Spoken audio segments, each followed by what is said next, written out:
Selamat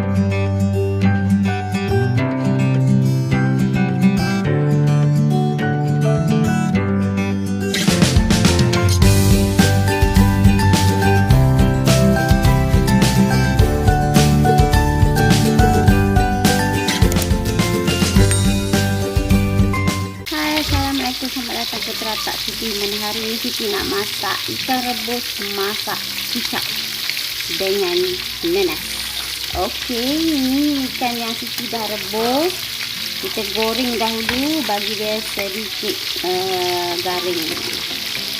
Kita tengok bahan-bahan lain. Okey, ini bahan-bahan untuk kita tumis.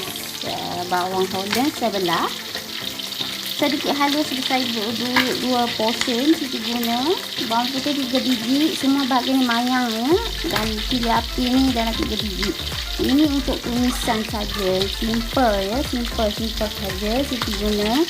Untuk orang cakap nak cepat kan. Okey, ikan kita garing segaring ni lah kalau siapa yang nak garing je. Kita tumis bahan-bahan ni dulu. Bahagian sos Siti akan guna kicap ni, masuri pedas, sos tom cili,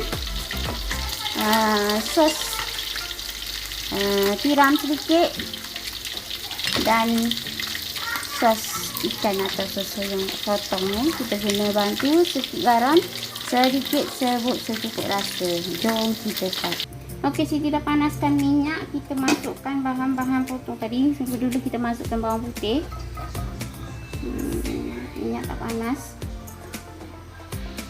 Masukkan bawang putih, halia,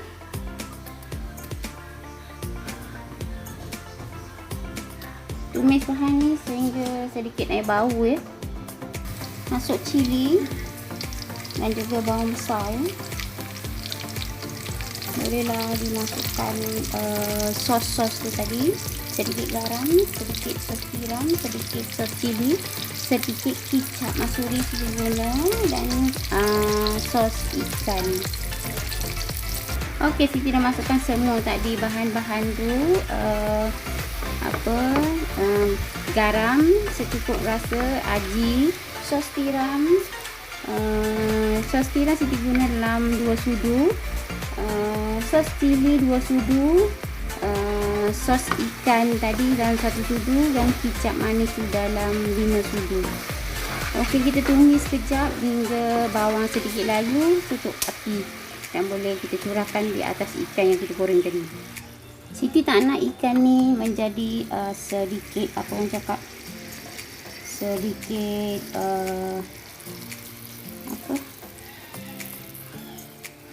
takut nanti dia jadi lembik. Jadi Siti buat macam ni supaya dia nak rasa lagi crunchy dia. Simple, senang dan mudah bagi siapa-siapa ibu-ibu yang nak cepat masak kan. Kita masak ni untuk makan malam atau tengah hari. Simple saja.